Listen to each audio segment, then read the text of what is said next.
अस्सलाम वालेकुम दोस्तों। पाकिस्तान ने साउथ अफ्रीका को टी20 सीरीज के फाइनल मैच में शिकस्त दे दी है। जीत का क्रेडिट शाहीन अफरीदी को पहली इनिंग्स में जैसे उन्होंने बॉलिंग की, पहले ओवर में 2 विकेटें हासिल की, शाहीन को भी जाता है। लेकिन बाद में बाबर आजम ने जो बैटिंग की और जिस क्लास के साथ बाबर आजम ने इनिंग्स खेली, 36 बॉल के ऊपर 50 और एक अरसे बाद 50 अपने होम ग्राउंड पे लाहौर में स्कोर करते हुए, तो बाबर आजम ने जो टी20 साइड से अब तक वो बाहर बैठे थे, अपनी सिलेक्शन को जस्टिफाई कर दिया।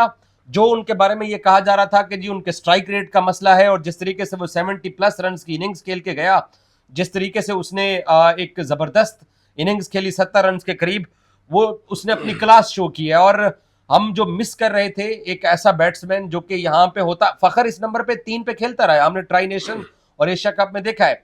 लेकिन बाबर की जितनी तारीफ की जाए वो कम है, शाहीन की भी जितनी तारीफ की जाए कम है। पाकिस्तान ने अपने होम ग्राउंड के ऊपर ये सीरीज जीती है। सरदार औरंगजेब साहब मेरे साथ मौजूद हैं। मेरी इनके साथ अक्सर इस बात की बहस होती है कि पाकिस्तान टी20 क्रिकेट में गेन क्या कर रहा है।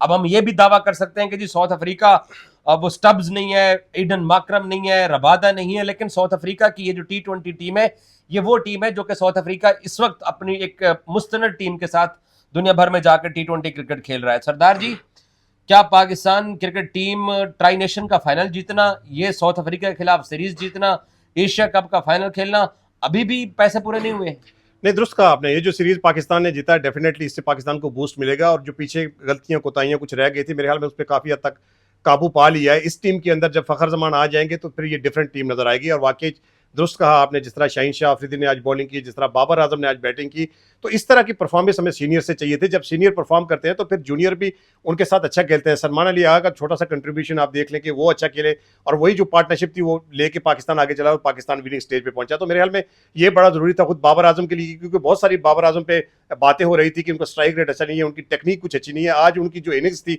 मेरे ख्याल में उनके कैरियर के भी लाइफ लाइन होगी, क्योंकि अगर उसी परफॉर्म को वो कंटिन्यू करते, क्योंकि टेस्ट के अंदर वो रन नहीं कर पा रहे, वनडे के अंदर उनकी परफॉर्मेंस कुछ अच्छी नहीं है, और टी20 के अंदर भी परफॉर्म ना करते, तो डेफिनेटली उन पर भी सवालिया निशान था। आज उन्होंने साबित किया कि क्यों वो किंग है, क्यों बाबर आजम। और ये ग्राउंड जितने बड़े स्टेडियम भरे होते हैं, चाहे रावलपिंडी के ले लें, चाहे लाहौर के ले लें, जितने लोग उनको देखने आते थे, यकीनी तौर पर आज उनके पैसे वसूल हो गए। और जिस वजह से बाबर आजम जाने जाते हैं, जिस वजह से लोग बात करते हैं कि दुनिया क्रिकेट के बेहतरीन बल्लेबाज हैं, आज वाकई बाबर आजम ने साबित किया कि वो वाकई किंग है। अब आपने देखा है लाहौर के इस विकेट के ऊपर, जहां साउथ अफ्रीका ने 5 चौके या तकरीबन 5 चौके थे, उन्होंने ठीक है 5 में छक्के भी लगाने में कामयाब हुए, लेकिन शॉट्स लगाना मुश्किल हो रही थी, स्पेशली ग्राउंड शॉट लगाना मुश्किल हो रहे थे। साउथ अफ्रीका की पूरी इनिंग्स में 5 चौके थे, लेकिन बाबर ने आज जो ऑफ साइड के ऊपर, जो कट शॉट के ऊपर जो चौके लगाए, मुश्किल गेंदों के ऊपर रूम बना के, उससे मुझे इस बात की तसल्ली हुई है कि बाबर आजम अब वो जो मेंटली तौर पर हम सब का पूरे पाकिस्तान में एक लोगों का ख्याल था कि यार डिस्टर्ब है, फंस रहा है, बोल्ड हो रहा है, स्पिनर्स पे फंस रहा है, लेकिन आज उसके जो कट शॉट थे वो टेस्ट क्रिकेट की प्रॉपर एक कट शॉट थी। और यही वो चीज मिस कर रहे थे हम लोग, कि जहां पर अगर आपके बैट्समैन को कोई अच्छा बॉल पड़ता था तो वो शॉट मारने के चक्करों में हमने कितने कोलैप्स देखे हैं अपने इसी तरह के अटेम्प्टों में, बट बाबर आज उन अटेम्प्टों में बाउंड्रियां लगाने में कामयाब हुआ है। दुरुस्त कहा आपने, स्पेशली जो उन्होंने 3 चौके लगा के 50 कंप्लीट की, तो मेरे ख्याल में बहुत जबरदस्त फॉर्म में है बाबर आजम। और ये बात आपने दुरुस्त कही कि अर्ली ऑन जो साउथ अफ्रीका खासा स्ट्रगल कर रहा था, दाद देनी पड़ेगी पाकिस्तानी बॉलर को भी।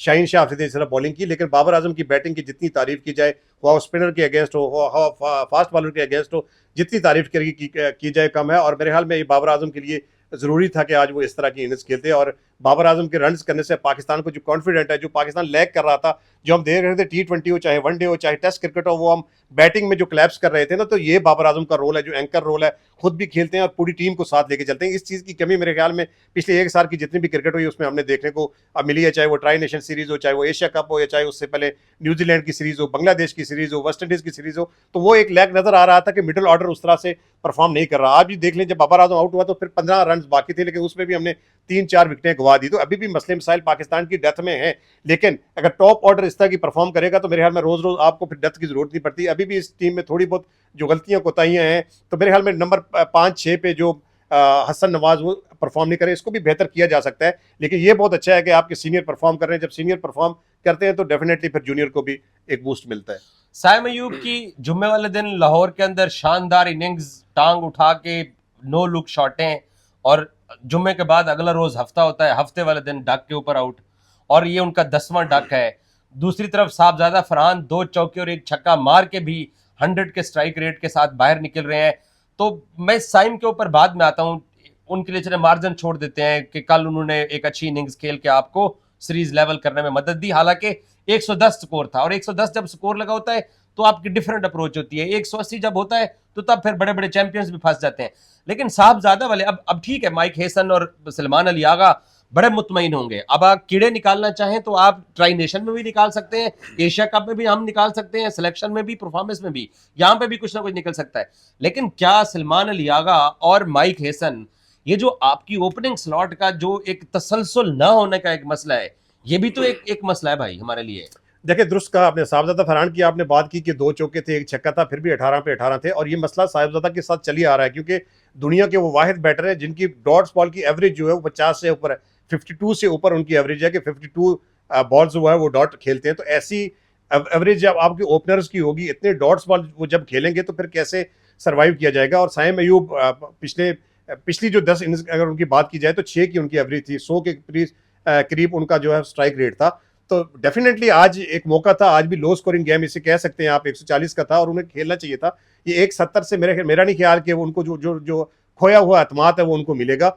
कल उन्होंने बहुत अच्छी बैटिंग की थी, लेकिन जैसे तरह आपने कहा कि लो स्कोरिंग गेम थी, आज उनको रन्स करने चाहिए थे। और पाकिस्तान का ओपनिंग का जो मसला है मेरे ख्याल में ये सॉल्व नहीं हो रहा, क्योंकि साहबजादा फरहान रन्स कर रहे हैं लेकिन आखिर में वो इतनी डॉट बॉल खेल लेते हैं, उनकी जो सिंगल डबल या स्ट्राइक रोटेट का मसला है मेरे ख्याल में वो उनको। एक चीज मैं ऐड करना चाहूंगा, एशिया कप में भी इसी स्ट्रगल की बुनियाद के ऊपर साइम को हटा के फखर को प्रमोट किया गया ओपनिंग स्लॉट के ऊपर आखिरी 3 क्रूशल मैचेस में, अगेंस्ट श्रीलंका, अगेंस्ट बांग्लादेश और अगेंस्ट इंडिया। फखर को आपने ला के ओपनिंग करवाई है। तो फिर मेरा ख्याल है कि कम से कम ये नहीं है कि यार हम सीरीज जीत गए तो हम सेटिस्फाइड होकर निकल रहे हैं। इन कंसर्न्स को एड्रेस करना पड़ेगा, और ये वो कंसर्न है जो तवालत इख्तियार करते जा रहे हैं। देखिए, सही कहा आपने। मैं ये तो नहीं कहता कि एकदम से आप बैटिंग ऑर्डर को चेंज कर दें, अभी चूंकि थोड़ा सा काम तो हो सकता है, इसके ऊपर काम भी हो सकता है, इसके ऊपर उनसे बात की जा सकती है कि स्ट्राइक रोटेट जो है वो आप करें, डॉट्स बॉल ना खेलें। अगर एक मैच के 1 ओवर में आप छक्का लगाते हैं और अगर 5 बड़े डॉट्स करते हैं तो इसका मतलब है कि आपको 6 रन ओवर में मिले। तो ये साहबजादा फरहान के साथ आज भी हो रहा है, पिछले मैचेस में भी हमने देखा था। साइम अयूब भी इसमें स्ट्रगल कर रहे हैं। तो इसके लिए जो बाबर आजम है वो परफेक्ट चॉइस है कि बाबर आजम जब 1 डाउन आते हैं तो वो स्ट्राइक भी रोटेट करते हैं, उससे जो प्रेशर है वो कम होता है। लेकिन ये बात आपकी दुरुस्त है कि पावर प्ले के अंदर हमें हिटिंग तो अच्छी मिल रही है, छक्के तो साहबजादा फरहान लगा रहे हैं, लेकिन जितनी डॉट बॉल की उनकी एवरेज है तो वो जो स्ट्राइक रेट आप एंड में जाके बात करते हैं तो उनकी रन बॉल इनिंग्स होती है। तो इसमें मेरे ख्याल में पाकिस्तान क्रिकेट बोर्ड या पाकिस्तान के जो कोचेज हैं उनको काम करने की जरूरत है। और अगर ये कंटिन्यू रहता है तो मेरे ख्याल में फिर वर्ल्ड कप से पहले हमें ये अगर आपने चेंजिंग करनी है, अगर आपने फखर जमान को लेके आना या ओपनिंग में चेंजिंग करनी है तो फिर वर्ल्ड कप से पहले ये चीजें कर लें, जो ट्राई नेशन सीरीज या बकिया जो आपके मैचेस आ रहे हैं उसमें कर रहे हैं। क्योंकि जब भी बड़ा इवेंट आता है तो इवेंट के अंदर जाके हम जो एक्सपेरिमेंट करते हैं ना उसमें फिर हम नाकाम हो जाते हैं। तो मेरे ख्याल में जो भी करना है आपको इस बड़े इवेंट से पहले कर लेना चाहिए। इस 3 T20 मैचेस की सीरीज से कोई एक ऐसा लेसन जो आप पर्सनली मेंशन करना चाहते हो, क्या लेसन हम ले सकते हैं? देखिए, इसमें एक तो ये है कि मुझे जाती तौर पर ये लगता है कि आपको जितने मैचेस चाहिए ना उन प्लेयर्स को खिलाने चाहिए जो प्लेयर्स आपके वर्ल्ड कप T20 खेलेंगे। मैं नहीं चाहता कि इसमें उस्मान खान को आप डाल दें, मैं नहीं चाहता कि इसमें जो उस्मान तारिक हैं आप उनको डाल दें। अगर तो ये आपके प्लान का हिस्सा है फिर तो बहुत अच्छी बात है, फिर इनको रेगुलर खिलाना चाहिए। लेकिन अगर ये प्लान का हिस्सा नहीं है, अगर फखर जमान प्लान का हिस्सा है, हारिस रऊफ प्लान का हिस्सा है, सुफियान मुकीम प्लान का हिस्सा है, तो फिर मुझे लगता है कि इन प्लेयर्स को यहाँ पे चांस देना चाहिए था, या आगे जाके आपकी ट्राई नेशन सीरीज या उससे पहले जितने मैचेस आते हैं उनको ये ट्राई करना चाहिए। क्योंकि जब यहाँ से मैच आज जो प्लेयर खेल रहे थे, जो टीम जीती है ना, इनका कॉन्फिडेंट लेवल एक और होगा, जो बेंच पे बैठे हैं उनका थोड़ा सा और होगा, जो टीम से बाहर बैठे हैं उनका और होगा। तो मुझे लगता है कि पाकिस्तान क्रिकेट बोर्ड को ये थोड़ा सा सोचना चाहिए कि आप उन्हीं प्लेयर्स को खेलें, उन्हीं प्लेयर को कंटिन्यू करें जो आगे जाके क्लैरिटी होनी चाहिए। हाँ जी, क्लैरिटी होनी चाहिए और बिल्कुल वाज़ेह तौर पर आपको पता होना चाहिए, प्लेयर्स को ये बात पता होना चाहिए कि हम कहां तक इस टीम के साथ खेलेंगे। तो मेरे ख्याल में जो भी लड़के वर्ल्ड कप के लिए खेलेंगे आज से उनको बता देना चाहिए और उनको प्लेइंग 11 में आपको रखना चाहिए। और पॉजिटिव क्या है, साइम की इनिंग्स, बाबर की इनिंग्स, या पेसर्स का नसीम का एतमाद में आना, शाहीन का एतमाद में आना, इस सीरीज का पॉजिटिव क्या है? देखिए, पॉजिटिव चीजें इसमें आप देखें तो सैम अयूब की आप एक इनिंग्स जो कल की मैच विनिंग इनिंग्स थी वो देख लें। आज बाबर आजम का फॉर्म में आना, पिछले मैच में वो नॉट आउट गए। शाहीन शाह अफरीदी का आज ऑलमोस्ट वो 3 विकेटें ले चुके थे, उनका फॉर्म में आना। नसीम शाह अच्छे रिदम में, गो के आज उनको ड्रॉप किया गया लेकिन वो अच्छे रिदम में। राणा फहीम अशरफ बैटिंग से उनकी आई नहीं है, लेकिन बॉलिंग में बहुत अच्छा कर रहे हैं, नवाज अच्छा कर रहे हैं। तो ये जो पाकिस्तान जो ट्राई नेशन इब्रार सीरीज, का रोल क्या रहेगा? आपने देखिए इब्रार इमरान, को मेंशन नहीं मेरा किया मेरा है मेरा फ्यूचर मेरा प्लान में। मेरा मेरा जो जाती ख्याल है ना कि ये जो पीछे से ना थोड़ा शायद ये जौहर की मैं स्पेसिफिक बात करूंगा, शायद ये स्पिनर को उस तरह से सपोर्ट नहीं कर रहे। नवाज को भी आप देखेंगे अच्छे खासे रन पर फास्ट बॉल में ज्यादा विकेट लिए। राना फाहिम अशरफ को आज देख लें, कल देख लें, नसीम शाह को देख लें, सलमान मिर्जा को देख लें। नसीम शाह ने अच्छी बॉलिंग की, तो थोड़ा सा इनको मार्जिन देना चाहिए इब्रार को, क्योंकि अच्छा करके आए हैं। लेकिन फिर भी मैं चाहता हूं कि अगर इस आपने श्रीलंका में मैचेस खेलने हैं तो इब्रार और सुफियान मुकीम को दोनों को होना चाहिए। आप बेशक एक साथ दोनों को ना खिलाएं, लेकिन अगर सुफियान मुकीम कहीं अच्छा परफॉर्म नहीं करते या अबरार अच्छा परफॉर्म नहीं करते तो फिर आप उनको खिला सकते हैं। उस्मान तारिक के साथ मेरा नहीं है कि आप वर्ल्ड कप जैसे बड़े इवेंट में रिस्क ले सकते हैं। वनडे सीरीज पाकिस्तान की स्टार्ट होने जा रही है, वनडे का प्रीव्यू हम जरूर करेंगे, लेकिन टेस्ट सीरीज को एक एक से टाई करना, और वो भी आपने 200 की पार्टनरशिप करवा दी, वरना वो टेस्ट मैच भी आप ले गए थे। T20 सीरीज में करना, थोड़ा सा पाकिस्तान क्रिकेट टीम वापस ट्रैक पे चढ़ती हुई आपको दिखाई दे रही है, या अभी आप अफ्रीका की इस 11 को, अपने होम ग्राउंड्स को, एशियन कंडीशन में अफगानिस्तान को 66 पे आउट करना, सिर्फ इंडिया से 3 मैच हारने के बाद क्या हम अभी तक धसे हुए हैं नीचे, या हल्का सा आप इशारा समझते हैं कि ट्रैक नजर आ रहा है या चढ़ गए हैं, चढ़ने वाले हैं? आपकी क्या असेसमेंट है ओवरऑल? नहीं, साउथ अफ्रीका की टीम जो है दुनिया की बेहतरीन टीम है, टेस्ट की तो नंबर 1 है। पिछले पे 1.5-2 महीने की जर्नी को तो बर्बाद कर जितना रहा है। नहीं वो ठीक है, वो जो इंडिया के खिलाफ हम हारे ज़ाहिर है, उससे पाकिस्तान की क्रिकेट बहुत नीचे गई है और ओवरऑल जो फैन फॉलोइंग थी वो कम जरूर हुई है। लेकिन साउथ अफ्रीका की इतनी बड़ी टीम है कि आप वो खलापुर कर सकते हैं। जैसे आज सीरीज जीते हैं, बाबर के रन आए हैं, तो जो क्रिकेट फैंस थे उनमें थोड़ी सी खुशी की लहर आई है। तो मेरा ख्याल में इससे बूस्ट तो डेफिनेटली मिलेगा। ये हम इसको जो साउथ अफ्रीका की टीम है ट्रैक पे इसको चढ़ गए या नजर आ रहा है? नहीं, ट्रैक पे तो अब देखें ना, अब जो 2-3 परफॉर्मेंस आई है उसमें ट्रैक पे अब चढ़ गए हैं, लेकिन अभी भी 2-3-4 जो मिस्टेक मुझे नजर आ रही हैं या टीम में जो तब्दीलियां होनी चाहिए वो आपको वक्त से पहले करनी है। ऐसा ना हो कि ये सारी सीरीज खिला के इन लड़कों को और फिर 3-4 लड़के आपको जाके वर्ल्ड कप में नए डाल दें, तो उससे फिर पाकिस्तान का जो विनिंग कॉम्बिनेशन है या टीम कॉम्बिनेशन है वो फिर हमें समझ नहीं आता कि हमारे प्लेइंग 11 में कौन से हैं, हमारे बेंच स्ट्रेंथ पे कौन से हैं। तो मुझे लगता है इस पे पाकिस्तान को थोड़ा सा काम करने की जरूरत है। लेकिन ये बात मैं जरूर कहूंगा कि टेस्ट एक मैच जीतने से दूसरे टेस्ट में पाकिस्तान अच्छा खेला, वो हमारा क्लैप्स अगर आखिरी 5 विकेटों वाला ना होता तो शायद हम उस पर भी काबू पा सकते थे। लेकिन ओवरऑल अगर साउथ अफ्रीका के अगेंस्ट बात की जाए टेस्ट में, T20 में, तो पाकिस्तान ने बेहतर क्रिकेट के लिए बनस्पत के जो पीछे क्रिकेट पाकिस्तान खेलता हुआ है। बहुत शुक्रिया सरदार जी, और भी आपको अपडेट देते रहेंगे। वनडे की तैयारियां, वनडे की कॉम्बिनेशन, वनडे की प्लेइंग 11 क्या होगी, इस बारे में बताते रहेंगे। पाकिस्तान ने T20 सीरीज अपने नाम कर ली, और मेरा जाती ख्याल ये, सवाल तो मैंने इनसे किया था, बट मेरे अपनी ओपिनियन ये है कि ट्रैक पे चढ़ गए हम लोग। अब इतने भी हालात बुरे नहीं हैं जितने बज़ाहिर लगते हैं।